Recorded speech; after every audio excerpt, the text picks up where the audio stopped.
நிறைய ஒரு விமர்சனத்துக்குரிய ஒரு படம் தான். இந்த படத்தை பற்றி இன்னைக்கு பார்க்க போகிறோம். தமிழ் திண்ணை நேயர்களுக்கு என் அன்பான வணக்கங்கள். வாரிசுன்னு ஒரு படம் விஜய் நடித்தது பார்த்துருப்போம். பிரியமானவரேன்னு ஒரு படம் விஜய் நடித்தது தான். இந்த 2 படத்தையும் வச்சு ஒரு கலக்கி ஜனகராஜ் சொல்கிற மாதிரி ஒரு கலக்குனாக்கா அதுதான் வந்து விஸ்வநாதன் சன்ஸ். அந்த படத்தில் வாரிசில் என்ன பண்ணுவார், ஒரு பிரிஞ்சு போயிருக்கிற அவங்களுடைய வாரிசு குடும்பத்தை ஒன்று சேர்க்க அவர் ரொம்ப எஃபர்ட் எடுப்பார். இங்கேருந்து வந்த ஒரு விஜய் குடும்பத்தை விட்டே விலகி இருந்த விஜய். அதுபோல் இந்த படத்தில் கொஞ்சம் விலகி இருக்கார் சூர்யா. என்னென்னா அப்பா வந்து 2வதாக ஒரு பெண்ணை கல்யாணம் பண்ணிக்கிட்டார், நடிகையை கல்யாணம் பண்ணிக்கிட்டாரு. அந்த கோபத்தில் கல்யாணத்து மேலேயே ஒரு வெறுப்பில் இருக்கார். அந்த 2வதாக கல்யாணம் பண்ண அந்த சித்தி மேலேயும் ரொம்ப கோபமாக இருக்கார். வந்தால் பேச மாட்டார், பாசத்தை காட்ட மாட்டார், இப்படி இருக்கார்.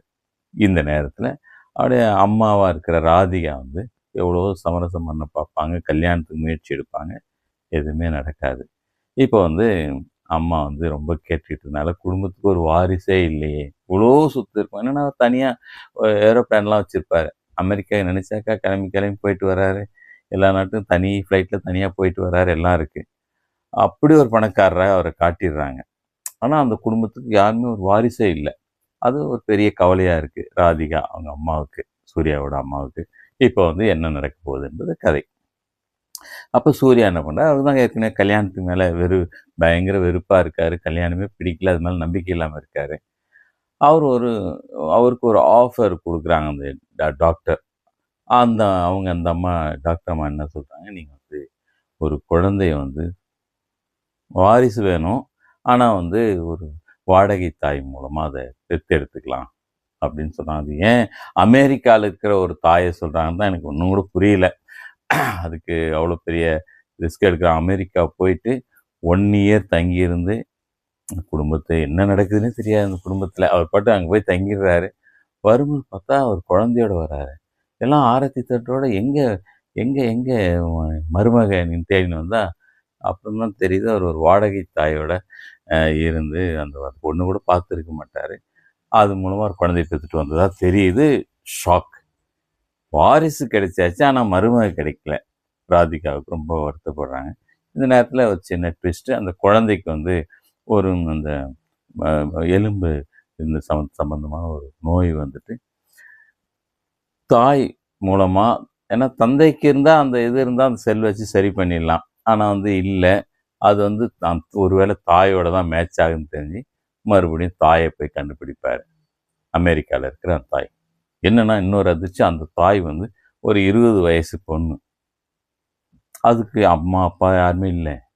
அந்த பொண்ணு வந்து படிக்கிறதுக்காக இந்த வாடகை தாயாக இருந்து ஒரு பயங்கர சென்டிமெண்ட்டாக கூட அதை காட்டவே இல்லை. அது பாட்டு குடிச்சிட்டு ஒரு புல் பாட்டில் ஒர்க்காக அடிச்சுட்டு மாடியிலேருந்து ஸ்விம்மிங் பூலில் குடிச்சிட்டு இருக்க மாதிரி தான் அதை காமிச்சிட்ருக்காங்க. மமிதா பைஜு அந்த அம்மா அதை வந்து கூப்பிட்டுட்டு வரார், நீ வா அப்படின்னு. அது பெரிய கடன் தொல்லையில் இருக்குது.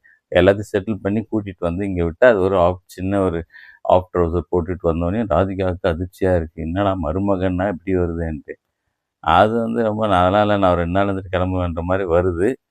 என்ன ஆகும், இது ஒரு சின்ன நம்ம சென்டிமெண்ட்லாம் லைட்டாக ஆரம்பிக்குது.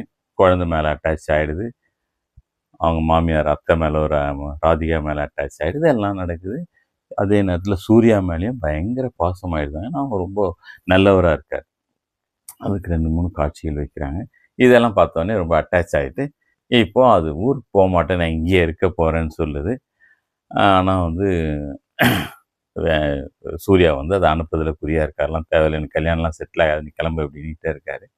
அந்த பொண்ணு வந்து பிடிவாதமாக இங்கே வந்து இருக்குது. வேறு சின்ன ட்ராமாலாம் வரும், சென்டிமெண்ட்டாக காட்டாமல் ரொம்ப காமெடியாக காமிச்சிருக்காங்க. அது ஏதோ உண்ணாவிரதம் இருக்குதுன்னு சொல்கிறாங்க.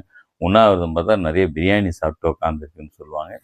இப்படிலாம் அந்த பொண்ணு இந்த வீட்டோட தான் இருப்பேன்னு வாசலில் தகராறு பண்ணோடனே இப்போது அந்த பொண்ணு வீட்டில் எடுத்துக்கிறாங்க. கோர்ட்டுக்கு போகுது விஷயம். கோர்ட்டில் வந்து என்னை வந்து ஏமாற்ற பார்க்குறாரு அப்படின்னு சொல்கிறாங்க. அது ஜென்சியாக அதை காட்டிடுறாங்க. இப்போ வந்து என்ன ஆயிடுச்சுன்னா, அந்த நீதிபதி என்ன சொல்கிறாரு, நீங்கள் வந்து கொஞ்ச நாள் இருந்து பாருங்கள், இந்த குழந்தைய யார் அப்பாவா அம்மாவா யார் நல்லா வளர்க்குறாங்கன்னு பார்க்கலான்னு அவர் ஒரு சும்மா ஒரு ரூல்ஸ் போடுறாரு, அது சும்மா கொஞ்ச நாள் இருக்கிறதுக்காக. இப்போ என்னன்னா சூர்யாவுக்கு வயசு 42, அந்த பொண்ணு வயசு 22. இவ்வளோ ஏஜ் டிஃப்ரெண்ட்டில் எப்படி கல்யாணம் பண்ணுறது என்பது தான் அவருக்கு பிரச்சனையாக இருக்குது. அதுக்கு கதையிலேயே அதுதான் மெயினாக இருக்குது ஃபஸ்ட்டில் இருந்தே. அது பொண்ணு பிடிக்கலாம், பிடிக்குது, எல்லாமே இருக்குது. ஆனால் வந்து இதை கல்யாணம் பண்ணிக்கிறது இவ்வளோ வயசு டிஃப்ரென்ஸுன்னு சொல்லிகிட்டே இருக்காங்க. கடைசியில் அதெல்லாம் ஒரு பிரச்சனை இல்லைன்னு சொல்லி அவங்களா ஒரு இடத்துல முடிச்சிடுறாங்க. இதுதான் வந்து கதை.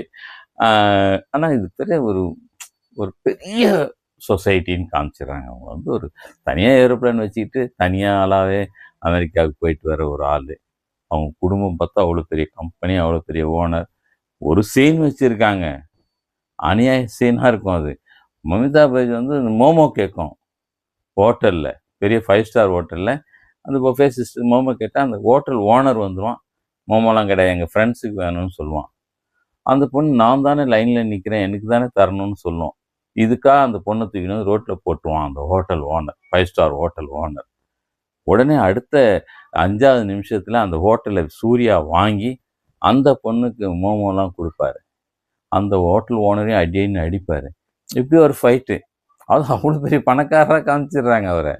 இது மாதிரி ஃபைட்டு தான் இன்னொரு ஃபைட்டும் இருக்குது. அதே மாதிரி அந்த 2வது மனைவி இருக்காங்க, சித்தி இருக்காங்கல்ல, ஆமாம், ஹோட்டலே விலைக்கு வாங்கி அதை இது பண்ணுறாரு. இப்போ வந்து அந்த 2வது மனைவி இருக்காங்கல்ல, 2வது மனைவி வந்து என்னென்னா அவங்க ஒரு ஊட்டியில் ஒரு பேலஸ் இருக்காங்க. ஆனால் என்னென்னா அவங்க 2ஆம் தாரன்றதுனால அந்த ஊரில் ஒரு கிண்டல் கேலி இருக்குதுன்ற மாதிரி ஒரு காட்சி. அவ்வளோ பெரிய சொசைட்டிக்கு அப்படி ஒரு இது இருக்குமான்னு தெரியல. ஆனால் அதை ஏதோ வலிந்து காட்டுறாங்க, ரோட்லலாம் அப்படி பேசிடுறாங்க. எங்களுக்கு ரொம்ப அசிங்கமாக இருக்குதுன்னு சொல்லிட்டு இருக்காங்க. ஒரு ரவுடி மாதிரி ஒரு ஆள் வந்துட்டு, இந்த இடத்துல நான் பிறந்த நாளுக்கு புக் பண்ண போகிறேன் இன்றைக்கி வேணும். அந்த கல்யாணம் நடக்கிற நேரத்தில் யார், அந்த 2வது மனைவியோட பொண்ணு, சித்தி பொண்ணுக்கு கல்யாணம் நடக்கிற நேரத்தில் அவன் தகராறு பண்ணுவான். தேவையில்லாமல் அப்போ ஒரு ஃபைட், 2 ஃபைட்டு படத்தில். ஜேவி பிரகாஷோட இசை, அது ஒரு ஜென்சிக்கான படம். இது ஜென்சி கதை. எல்லாமே பிரச்சனை என்னன்னே தெரியாது, எல்லா வசதியும் இருக்கும், எல்லாமே இருக்கும். வீணா வம்பா ஒரு பிரச்சனையை விலைக்கு வாங்குவாங்கல்ல, அந்த மாதிரி காசு கொடுத்து சூன்யம் வச்சுக்கிற மாதிரி தான் ஏதோ பண்ணுறாங்க இந்த படத்தில். எதுக்கு தான் அவங்களுக்கு இந்த பிரச்சனைனே தெரியல. அப்படி ஒரு பிரச்சனையை அவங்களா வலிந்து உருவாக்கி அந்த பிரச்சனையை ஏதோ ஒரு காரணத்தினால சரியாயிடுச்சுன்னு சொல்லிடுறாங்க. இதை நம்ம ஏற்றுக்கிட்டு வெளியே வர்றதா இருக்குது. படத்தில் போதலை, கதையினுடைய வெயிட் போதலை. இவங்க ஏன் பிரிகிறாங்கன்ற காரணம் வலுவாக இல்லாதனால, இவங்க எப்படி சேர்ந்தாங்கன்றதும் வலுவாக இல்லாதனால, இது எப்படி உட்காந்து நம்ம பார்க்குறதுன்னு தெரியல. ஆனால் ரிச்சாக இருக்குது படம். சூர்யாவோட நடிப்பு நம்ம எப்பவுமே சொல்ல வேண்டியதில்லை. அவர் சஞ்சய் ராமசாமியாகவே அந்த ரிச் ஸ்டைல் அவருக்கு நல்லா வரும் சூர்யாவுக்கு. அது ரொம்ப அழகாக பண்ணியிருக்காரு. இதுலேயும் அந்த மாதிரி ஒரு ரிச்சு தான், இதுலேயும் அது பேர் சஞ்சய் தான். அதனால் இது நல்லா பண்ணியிருக்கேன். மமிதா வந்து துள்ளலான ஒரு பொண்ணாகவே இருக்குது. அது வந்து என்ன என் பொண்ணு, என் பையனா, இவன் தானா, நல்லா தான் இருக்கான் அப்படின்னு சொல்லிட்டு போகிற ஒரு பொண்ணு. அதுக்கு பிறந்த குழந்தையே அது அவ்வளோதான் எதிர்கொள்ளணுன்ற மாதிரி சொல்லுது. ஆனால் மெல்ல மெல்ல சின்ன ஒரு அட்டாச்மெண்ட் வருது. அதையும் சீரியஸாக சொல்லாமல் அவங்க இது பண்ணுறாங்க. இப்படியே இருக்குது. அதே போல் ராதிகாவோட நடிப்பு, அது ஒரு ஏக்கம் இருக்கும்ல. அவங்க ஒரு பையன் கல்யாணமே பண்ணிக்க மாட்டேங்கிறான், 40 வயசு ஆயிடுச்சு, 42 வயசு ஆயிடுச்சு அப்படின்னு சொல்கிறதுலாம் ஒரு இதாக இருக்குது. ஆனால் என்னன்னா பையன் வந்து மாதத்துக்கு ஒரு 3 நாள் ஏதோ பாங்காக் போய் பொண்ணுங்களோட இருந்துட்டு வருவான் என்பதையும் வந்து சாதாரணமாக எடுத்துக்கிற ஒரு அம்மாவாக இருக்காங்க. மமிதா பைஜு வந்து அம்மாவான பிறகும் குடிச்சிட்டு தான் இருக்குது. எல்லாமே ஒரு ஒரு ஜென்சி கதை தான் இது. இது வந்து ஜென்சியால் மட்டும்தான் யோசிக்க முடிகிற ஒரு கதையாக இருக்குது. ஒரு அம்மா சென்டிமெண்ட், இது எல்லாமே அவங்களுக்கு வேடிக்கையாக இருக்கிறத இந்த படத்தில் பார்க்க முடியுது. ஜென்சிகள் ரசிக்கலாம். நன்றி, வணக்கம்.